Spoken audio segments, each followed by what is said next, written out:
Vancouver has lost both games. One was in shootout last night. But against a better team, in my opinion. All these teams have lost 2 games, and if Toronto can find a way tonight to come out and win, they're going to put themselves right where they are, it seems, every year, starting 2, 3, 4-0. And the thing that happens, though, is they cave at the end. Where it used to be the opposite. I don't know if you remember when the beginning of the last CBA, Toronto would get off to horrid starts, and then people would count them out of the playoffs, and then they would win 10 of their last 12 games and finish a point or 2 out of the playoffs. Yeah, and now you look at what could potentially happen, the way they usually play for the last couple of years. The Leafs, if they win tonight and they actually have a fluky win against Pittsburgh on Wednesday, they could be at the top of the league by next week. I hate saying it. I don't want to say it because, I have a hashtag for Twitter now. 2 years ago, it's called "Stop Winning for McKinnon." But anyways, so go ahead. 2 years ago, the Leafs started 2-0, and they had their third game of the season was against Pittsburgh, and everyone said, and this was with Crosby and Malkin, and everyone was saying, Pittsburgh's going to blow them apart. Leafs went in there and won 4-3 to go 3-0, and then I think they beat the Rangers after that to go to 4-0. So I remember that, actually. So Clark MacArthur scored a couple goals, I remember. Gustafson made a huge save at the end against, I think it was Malkin. But who knows? We'll just have to wait and see how they play. But overall, what were you most impressed with on Saturday night?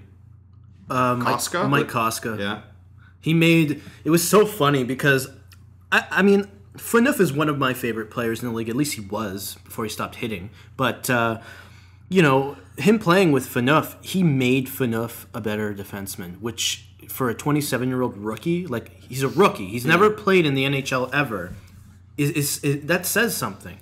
Where Phaneuf is kind of feeding off of the way Koska was playing. And, if you listen to what Dave Nonis was saying, what Randy Carlyle said at the end of the game, they were, not only were they impressed with his play with the Marlies. I mean, I've been watching the Marlies since the beginning of the season. I already knew Mike Koska. I knew what he could do. Not compared to many other Leaf fans, they never heard of him. I know. My one friend texted me, said, "Who's Mike Koska?"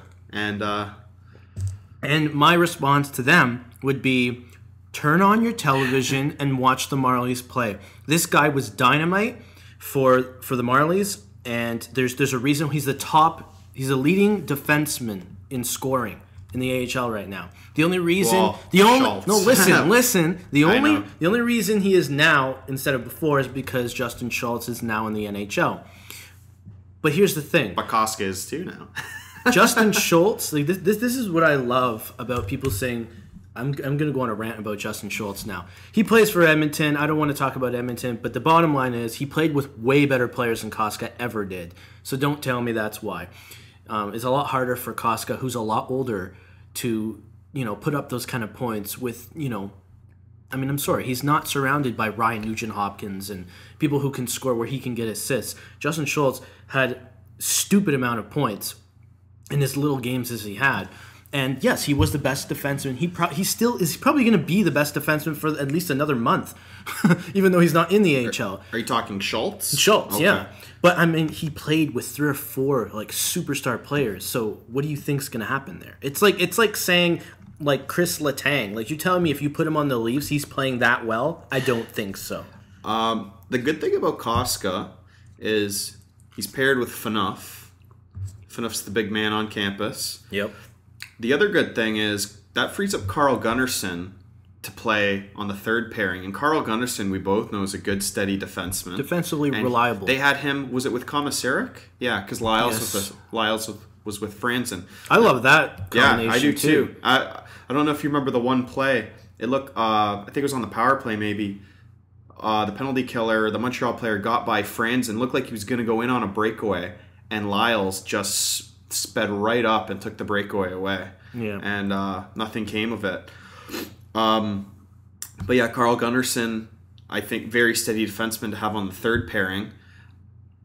A guy that impressed me by not doing anything wrong was Mike Komisarek. He actually looked like an NHL defenseman on Saturday night. Usually you see instances where I've heard that all weekend. Where he gives the puck away, or he misses a hit, or he's out of position and they end up scoring. There's a couple of years ago he made a pass, he centered a pass in front of his own net, and Montreal ended, it was Camilleri, put it upstairs. You'd think Komisarek was still in Montreal. I liked what I saw from Komisarek. I liked what I saw from the power play, even though they struggled early on to get going. It seemed Kadri played really well, especially on the power play. And Kadri had less than 10 minutes of ice time, too. I know. But, hold on. You said you like Koska the best. Who I was impressed with the most was Leo Komarov. Another player I know very well. Even though you didn't hear his name a lot, he was in Carey Price's face. He drove to the net. He was gritty. Reminds me of Darcy Tucker a little bit. Just a European. You're not used to it. Andrew, if you just paid attention to what I've been saying for the last, 5-6 shows. I do, but you just say so much. Okay, Leo Komarov. I know this kid. He's a kid. He's 25. Is he a kid? Yeah. I don't know. He's younger than me. But anyways. He played on the first line in the KHL with Backstrom. It was Malkin or Ovechkin. I don't know. But I know Nicholas Backstrom was the center. Malkin and Ovechkin. One of them was the winger. And Leo Komarov was the other guy. Have you seen him play? No, I haven't. Not until Saturday. And he was in the KHL, though, too, right? So that was one game. Watch tonight, especially against Buffalo. Buffalo is another divisional rival. You're going to see, hopefully, Komarov really come out of his shell. Because that was a quiet game for Komarov. If Komarov had his way, he would have people taking penalties against him, like slashing and stuff, just like Tucker used to do.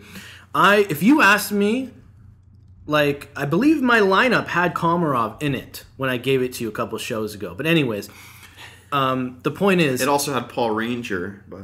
Paul Ranger hasn't even been signed yet.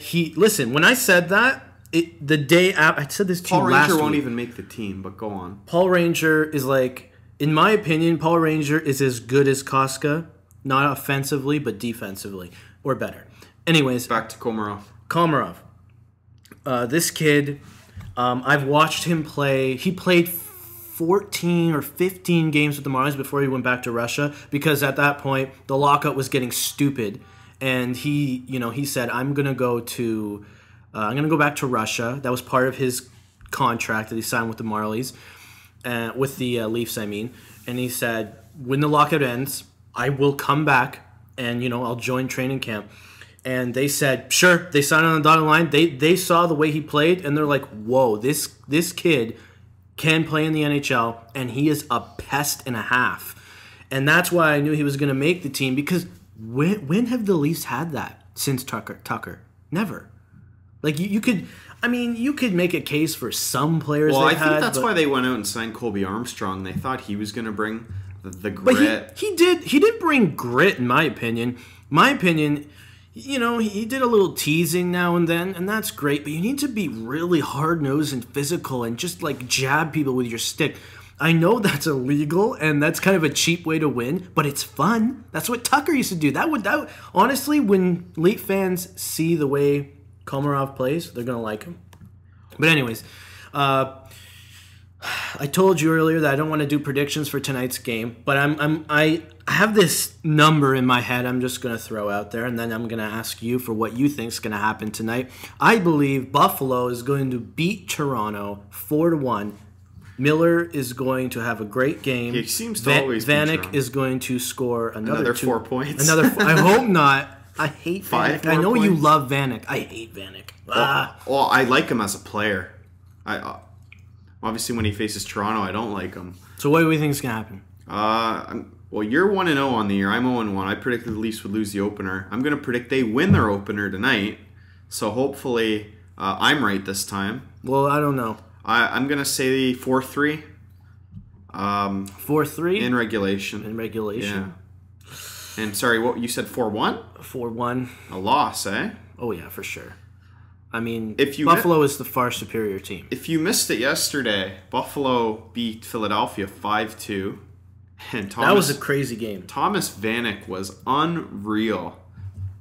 He had 5 points, 2 goals, 3 assists.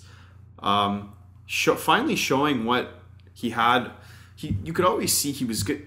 He had the Player. Yeah. potential star player. I mean, he had 43 goals and 41 assists back the year Buffalo made the conference finals, and when he played on a line with Derek Roy, Maxim Afinogenov, and then obviously Briere and Drury and Pominville's still there, but those guys were still there, and it just seems they've lost all those guys, and it's just Thomas Vanek and Jason Pominville. But Buffalo's got a little grittier. They got Steve Ott. They still got Coletta. Cody Hodgson centering the first line. I love that. That he's centering the first line. And they have Tyler Myers, too. Christian Ehrhoff. So they do have a good team. And obviously Ryan Miller in net. I love Tyler Myers. That kid, was he 6'8", 6'7"? Yeah, he's a big boy that can move the puck. It's something I'd like to... When I see Tyler Myers, I wish Cody Franzen will turn into something similar, you know. Franzen's got the same He's got skills. potential, 6'5". Yeah. You know, 6'5", 220-pound defenseman, I believe.